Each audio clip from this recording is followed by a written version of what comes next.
So, if you're not familiar with this video we posted, we did an interview with a professional slot player named Peter Liston who claims he's won millions of dollars over the years. And he charges people to take his class on where he teaches you how to do it. And it's somewhere right around $10,000 that he charges. I think it's like $9,900 or something like that. And it's a lot of money. And so, of course, there were a lot of people in the comment section saying that he was a con man and a charlatan and all sorts of things. And when we did that video, we recorded the intro and the ending before we did the interview, so we never really had a chance to give our opinions on what we thought of the guy. Yeah, and we want to make it clear that we don't endorse Peter Liston's course. We're not saying you should run out and spend money to take his class. But we were curious because, first of all, we do know that there are professional slot players. There are people who do make money playing slots. Now, for over 20 years, I've been writing about casinos for almost 30 years. I have heard about professional teams years ago that would go in on a bank of slot machines, progressive slot machines. This is the only way it would work. And somehow they knew about when it was supposed to hit. And what they would do is they would go in, say there were eight or 10 seats in the bank. They would hire 8 or 10 people, and they'd be on their team, and they'd go in there, and they'd play this machine until they won. And supposedly they could make money doing this because they knew about what it was supposed to pay back at. And in the long run, they would have to put in less money than it paid back, and that's how they made their money. And so I had heard of these professional slot teams. Also nowadays there are these must-hit-by slots, and Matt and I have participated in some of those. And that's where the machine has to pay out once it hits by the time it hits a certain level. Say it's going to hit, it must pay out by $1,000. Well, if you were in a casino and you saw one that was probably $980, you would know, well, that's a good machine to play. And then on top of it, we had made a different video previously that was how to win on Secret to Win on slot machines, and we sort of explained this. And after that video had got put out, we got a rather, I guess you could say it was a threatening email from someone who didn't want to identify themselves. And he said we were taking food off people's plates because there were people that make a living on those slot machines, and they make more money doing that than they did at their day jobs. And it's just all along those lines, very vague threats and sort of like that. So I guess there are a lot of people out there that are making a lot of money. All right, so we do know that it works. You can make money on this. Now, so we had heard about Peter, and he had a book on Amazon. So we thought it would be interesting. And we interviewed him, and we did ask questions when the camera was not on, a couple of questions, and he seemed to know what he was talking about. He had the answers down pat, at least as far as we know, because we do know professional gamblers, and a lot of what he said jived with what professional gamblers would say. For me, it was more morbid curiosity. I was just very curious as to what the hell the guy could be selling for $10,000 to each person. And so we did the interview, and then afterwards we posted a comment on that video that said if anyone took this class or has spoken to Peter Liston and they want to talk about it, to let us know, and we'd be more than happy to interview them. And then it happened. Yeah, there's a guy named George Ashkar who is a lawyer in Southern California, and he's a high-limit slot player. And evidently he had booked a trip before we did the video to Australia, and he was going to be in Melbourne, where this guy is located. So he made arrangements to meet him. So George got in touch with us, and he said he'd be willing to talk about it, what his meeting was like, and we said sure. So we're doing a follow-up to our interview with professional slot player Peter Liston. And at the end, after the interview, we talk with George and we discuss our opinions of what we think it's all about, and so you can finally see what we have to say about it. And now here's George. George Ashkar, how are you today? Good. How are you? Hi from sunny Southern California. Oh, we're doing great. I wanted to ask you a little bit about your professional background and as well as your gambling background. Well, I am an attorney here in the state of California. I practice law here in California, And I also, in my spare time, enjoy slot machine gambling in the state of Nevada, particularly in Las Vegas. Now, you are a high limit slot player, is that correct? Yes, I do usually play the high limit slot machines, Eh, $5 denomination or higher. Okay, and what's your favorite game, by the way? I would say the straight progressive slot machines. So you're looking at a linked bank of machines, such as Quick Hit Bank with a progressive that rolls, or for example, at particular venues, there's machines where they have in-house progressives. So there's a bank of a $5 connected to a $1, and there's a mini progressive, and then there's a maximum major progressive. So those straight progressives are what I usually play. Okay, so you're familiar with progressive slot machines. You've played them a lot, and now you contacted us because I think you saw our interview with Peter Liston, and what happened? When did you see that interview? That's correct. I booked my flight to Melbourne, Australia back in October, and I saw your interview with Peter Liston sometime in November after you posted the video on YouTube. And so I was just happened to be going to Melbourne, and Peter lives in Melbourne. And so I contacted him via email and asked him if he would like to meet up just to discuss slot machine playing, gambling. And you know, it's in his book, it's not gambling, it's making a living, but playing the slot machines. Okay, so then you read his book, and what did you think of it? But did you read it before you met him, or did you read it after you met him? No, I read the book after I met him. I met him in Melbourne.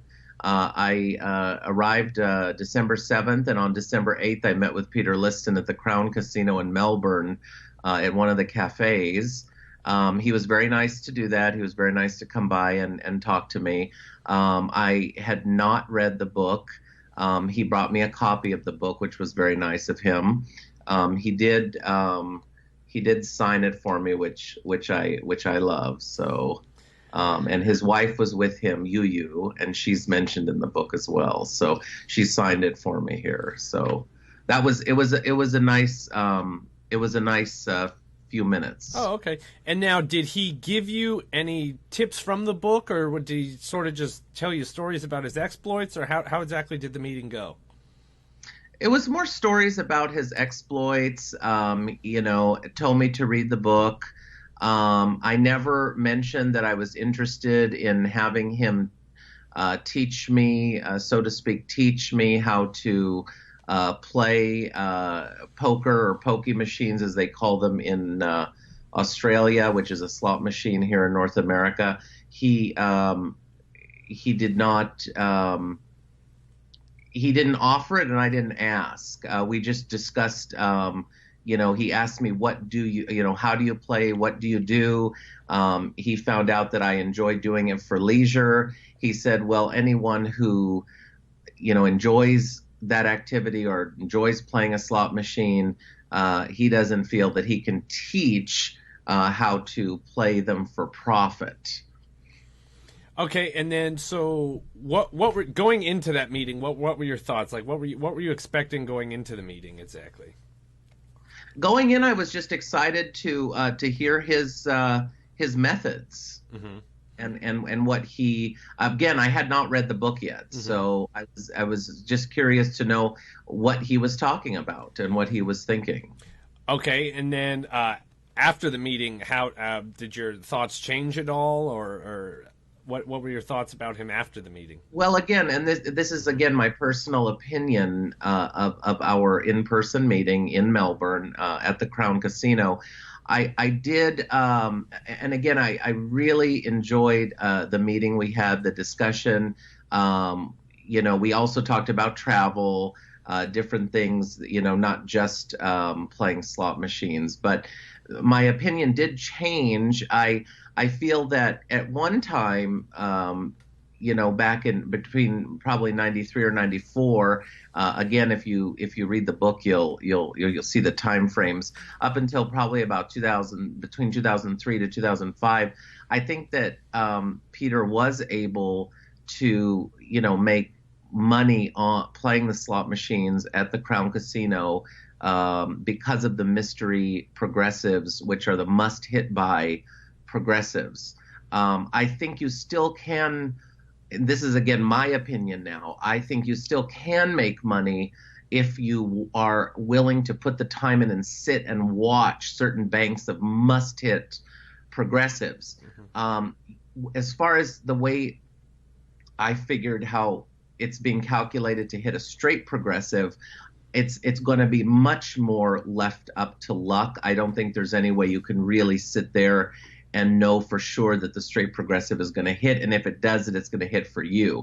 A lot of times the banks of machines are minimum 8 machines per bank, sometimes up to 16, sometimes even over 20 machines connected to the same progressive. So it's almost impossible to sit there and take over the entire bank playing max to be able to hit that progressive. You may end up losing more than what it's almost impossible to know when it's going to hit off.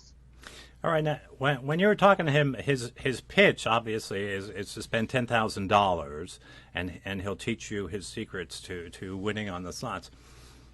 Yes, that's what the website says. Mm-hmm. Well, did you get that far? Did he say, "Well, do you want to pay $10,000?" And if so, was he going to go to California and teach you in California, or this was going to happen in Australia, or what was the pitch? We never got that far. He actually slightly cut the meeting short and told me that he felt that he would not be able to teach me how to play the pokey machines or slot machines because I enjoy playing them, and it would take a different type of personality to be able to teach them how to play those for business. So he told me, this was the quote. He said that you would not listen to what I tell you to do. Did he take you into the casino and show you any particular machine and say that this is the kind of machine I'm talking about? Yeah. So after the meeting, his wife or a partner, Yu left, and he did walk me around for about 10 or 15 minutes. And we went into a high limit area, and there was a must hit Ainsworth machine, which the must hit Ainsworths are also in Las Vegas in certain casinos. And he put his hand on top of it and he said, "This is the type of machine I'm talking about." All right, but you didn't get into the specifics of what needed to be done to be a winner on that machine using his methods. We did not. Nor did we discuss the money. He actually felt that I would not be a candidate to even be part of his training class. Mm-hmm. Well, now you being a high-limit slots player, I would imagine that, you could go through $10,000 within a day or so. So easily. Yeah. So the average person, $10,000 would be a much bigger chunk of their income. But for you, it's not. But you never got that far. But is there anything that he could have said or impressed you? Because obviously, it sounds like you weren't going to spend the $10,000.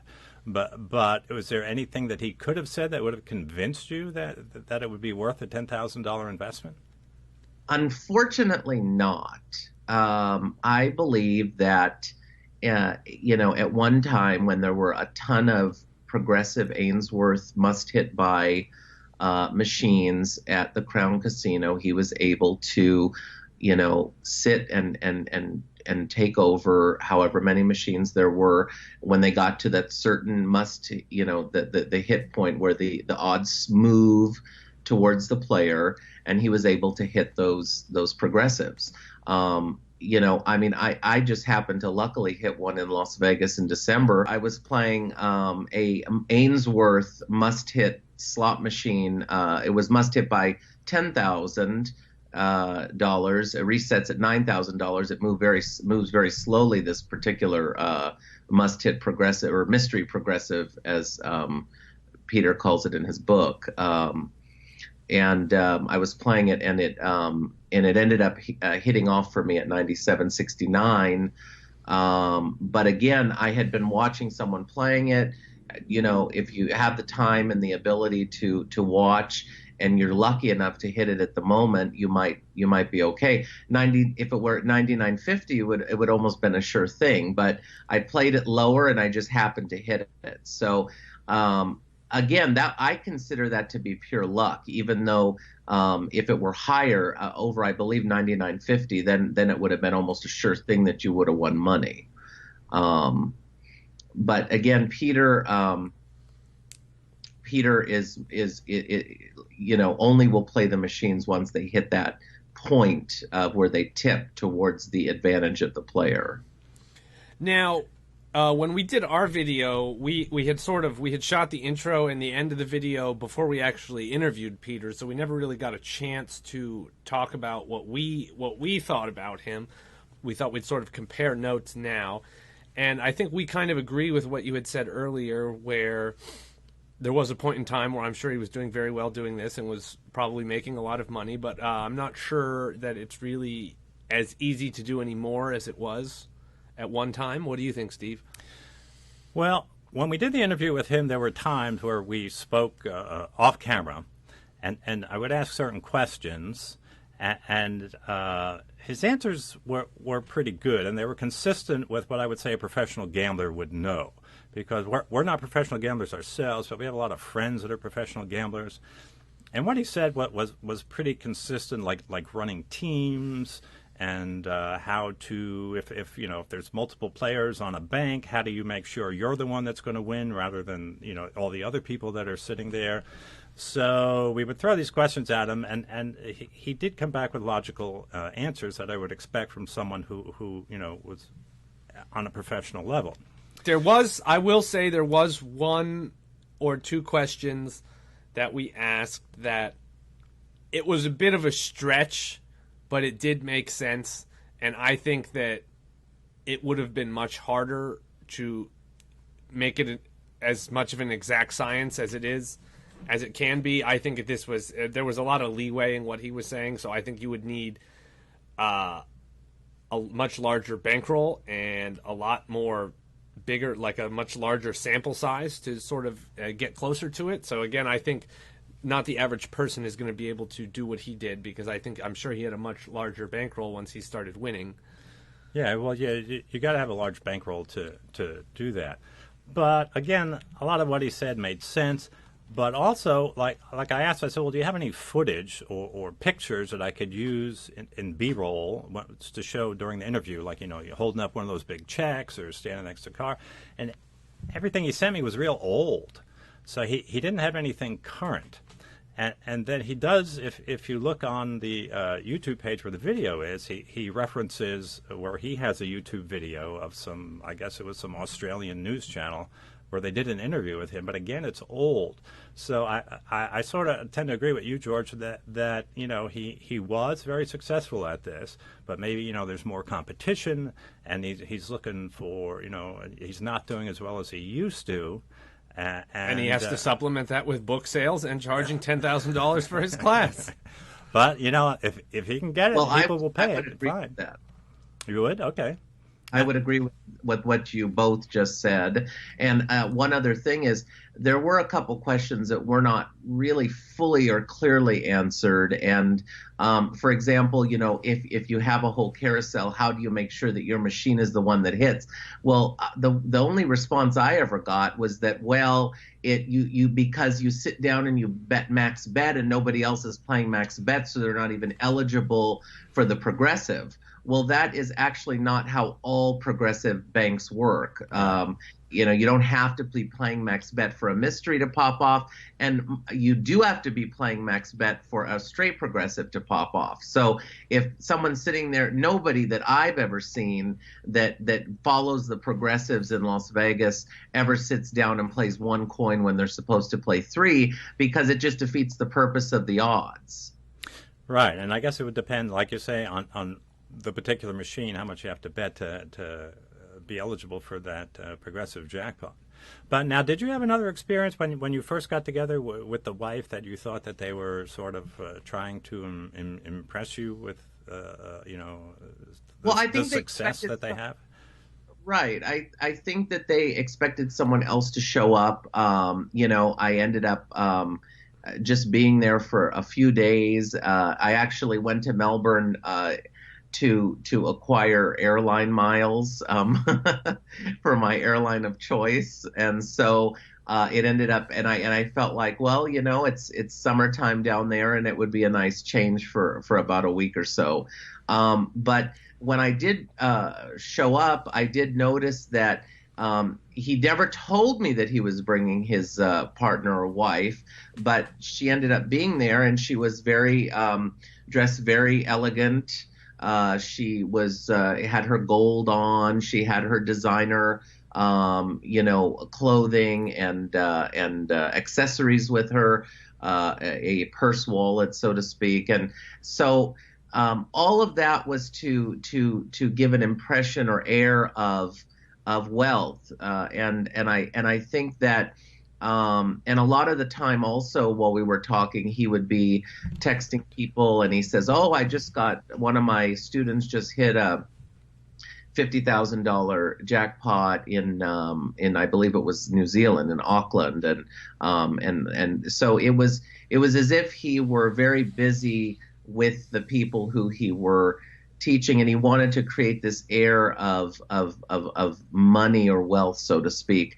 The wife, I've traveled around the world, and I mean, I was in Melbourne at the time, and I'm back in Los Angeles. And I go to the Middle East, and she kept going on about how she only buys her gold in Dubai, and it's the best place to buy it, and blah, blah, blah. Well, I've been to Dubai, and I don't need to buy gold there. And so, everyone, pick your poison, so to speak. So I think I was a client who I was a little bit more skeptical than some people are. I think he expected somebody that again, I don't know, but a possible potential client. When I think he finally realized I was definitely not going to be a client. And did that air of sophistication, shall we say, go away after he realized that it wasn't going to impress you? Very much. She left, and he wanted to leave, and he got up, but actually he was really kind enough to take 10 more minutes and show me around a few parts of the crown. And that was it. He contacted me a couple times after that. Have you done anything else? The questions were very open-ended.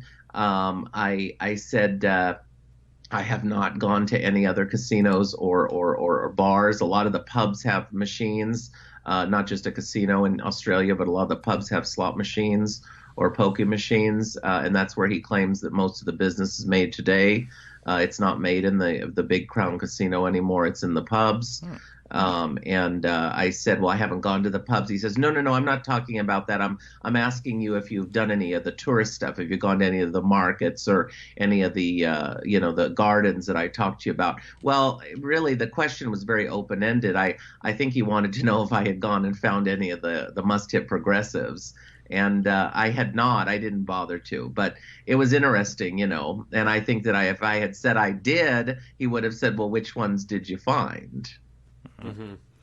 But again, this is speculation, and it was just an interesting open-ended question that he asked me. He says, well, I'm not asking you about that. I'm asking you if you've gone to the gardens. I said no. All right. Well, we appreciate you taking time to speak with us today, George. And because we put the video out there, and there's a lot of haters out there. They all say, "Oh, this guy's a crook." But I mean, I don't know. I have the feeling he was successful at it.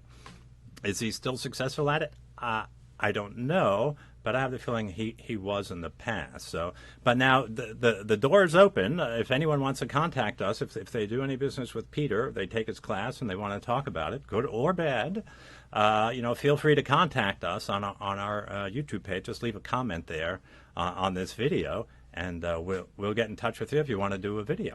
And again, George Ashkar, high-limit slots player who went to see Peter Liston in Australia. Thank you very much for sharing your thoughts with us. Thank you, Steve. Thank you, Matt. Thank you. Bye-bye. Take care. Bye.